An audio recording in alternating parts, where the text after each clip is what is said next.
ഇത് ഒരുതരം സ്കോഷാണ്. ഡെലിക്കറ്റ് എന്ന് പറഞ്ഞാൽ ഒരു സ്കോഷാണ്. സ്കോഷ് എന്ന് പറഞ്ഞാൽ ഒരുതരം പംകിനാണ്.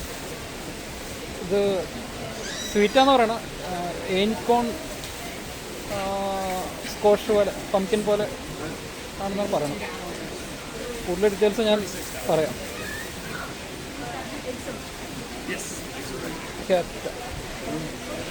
ഇതാണ് ഡെലിക്കാറ്റ സ്കോഷ്, അല്ലെങ്കിൽ ഡെലിക്കാറ്റ എന്ന് പറഞ്ഞ വെറൈറ്റി ഓഫ് പംകിൻ, മത്തങ്ങ എന്ന് വേണമെങ്കിൽ പറയാം. അപ്പോൾ ഇതാണ് ഞാൻ നേരത്തെ പറയുന്നത്, വിശദീകരിക്കാൻ പറഞ്ഞ ഡെലിക്കാറ്റ സ്കോഷ്. അപ്പോൾ ഇതിൻ്റെ പ്രത്യേകത എന്ന് പറഞ്ഞാൽ ഇതിൻ്റെ സ്കിന്ന് എഡിബിളാണ്. പിന്നെ ഇത് കണ്ടു കഴിഞ്ഞാൽ വെള്ളരിക്ക പോലെ, പക്ഷേ വെള്ളരിക്ക അല്ല. അത് ഞാൻ കട്ട് ചെയ്തും കാണിക്കും. പിന്നെ അതിൻ്റെ ഫ്ലേവർ പറയുകയാണെങ്കിൽ കുറച്ച് ചെറിയ സ്വീറ്റാണെന്നാണ് പറയണത്.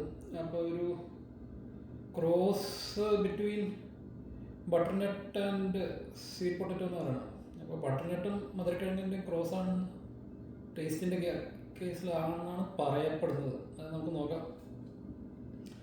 പിന്നെ ന്യൂട്രീഷൻ പറയുകയാണെങ്കിൽ ഹൈ ഫൈബറാണ്. പിന്നെ വിറ്റാമിൻ എ, സി, ഇ ഒക്കെ ഉണ്ട് ഇതിൻ്റെ അകത്ത്. പിന്നെ മിനറൽ പ്രൊഫൈൽ, പൊട്ടാഷ്യം, മാഗ്നീഷ്യം.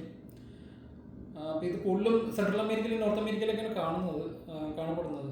അപ്പോൾ ഇത് സെൻട്രൽ അമേരിക്കയുടെ തനത് ഉൽപ്പന്നമാണ്. ഇവിടുത്തെ സെൻട്രൽ അമേരിക്ക, നോർത്ത് അമേരിക്കയിലെ ആദിവാസികളുടെ ഒരു പച്ചക്കറിയാണ് ഇത്.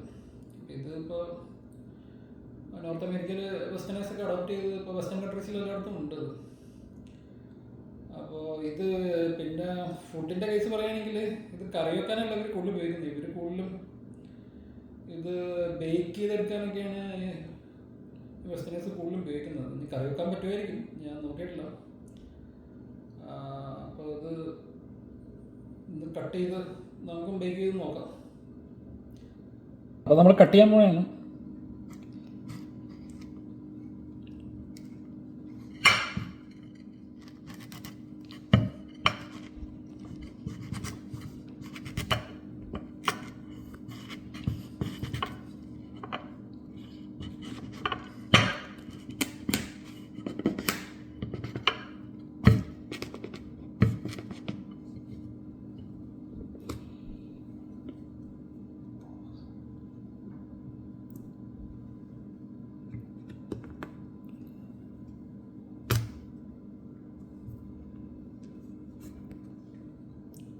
അപ്പോൾ നമ്മൾ കട്ട് ചെയ്തിട്ടുണ്ട്. അതായത് തനി മത്തങ്ങയുടെ വിത്തുകളാണ് എൻ്റെ അതിരിക്കണം. ഇനി നമ്മളിത് സിലിണ്ടറിക്കലായിട്ട് വിൻഡ് ഇങ്ങനെ കട്ട് ചെയ്തെടുത്തിട്ട് ബേക്ക് ചെയ്തെടുക്കുക.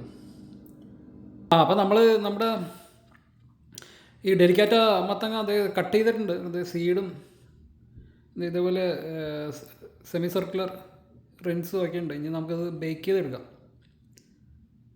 ഓക്കെ. അപ്പം നമ്മുടെ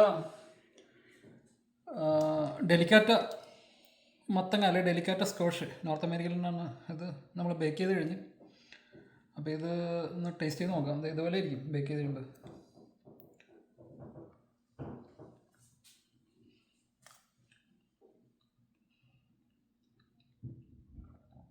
കുഴപ്പമൊന്നുമില്ല. ഇത് മധുരക്കിഴങ്ങിൻ്റെ ടേസ്റ്റ് തന്നെയാണ് നേരത്തെ പറഞ്ഞ പോലെ. ഇനി ബട്ടർനട്ടിൻ്റെ ടേസ്റ്റ് എനിക്കറിയില്ല, ഞാനത് ടേസ്റ്റ് ചെയ്തിട്ടുള്ളൂ. എന്തായാലും മധുരക്കിഴങ്ങിൻ്റെ ടേസ്റ്റ് ഉണ്ട്. ഇനി ഇത് റോ ആയിട്ട് ഇങ്ങനെ തന്നെ കഴിക്കുകയും ചെയ്യാം.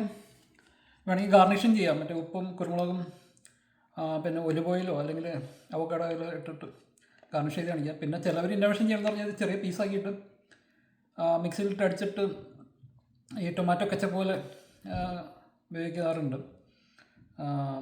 അതും പക്ഷേ ഗാർണിഷ് ചെയ്തിട്ടാണ് അവർ മിക്സിയിലിട്ടടിച്ച് പേസ്റ്റ് ആക്കുന്നത്. എന്നിട്ട് നമുക്ക് നാനോ ചപ്പാത്തിയുടെ കൂടെ കഴിക്കും. അപ്പോൾ നമ്മുടെ നാട്ടിലും ഇത് അവതരിപ്പിക്കേണ്ടതാണ്. അപ്പോൾ ഞാൻ ആമസോൺ ഇന്ത്യയിൽ നോക്കിയപ്പോഴത്തേക്കും ഇതിൻ്റെ സീഡ്സൊക്കെ അവൈലബിൾ ആണ് എന്നാണ് കണ്ടത്. അപ്പോൾ ഇന്ത്യയിലും നമ്മളത് പ്രൊമോട്ട് ചെയ്യേണ്ടതാണ്. ഇനി കറി വയ്ക്കാനും പറ്റുമായിരിക്കും, നമ്മൾ നോക്കിയിട്ടില്ല. പക്ഷേ വെസ്റ്റേൺ കൺട്രീസിൽ അവർ ബേക്ക് ചെയ്താണ് ഉപയോഗിക്കുന്നത്. അപ്പോൾ കറി വെച്ച് നോക്കുക. ഏതായാലും ബേക്ക് ചെയ്യുമ്പോൾ നല്ല ടേസ്റ്റാണ്, എല്ലാവർക്കും ഇഷ്ടപ്പെടും, പ്രത്യേകിച്ച് പിള്ളേർക്കൊക്കെ. അപ്പോൾ ഇതൊക്കെയാണ് ഡെലിക്കാറ്റ എന്ന് പറയുന്ന മത്തങ്ങയുടെ വിശേഷങ്ങൾ.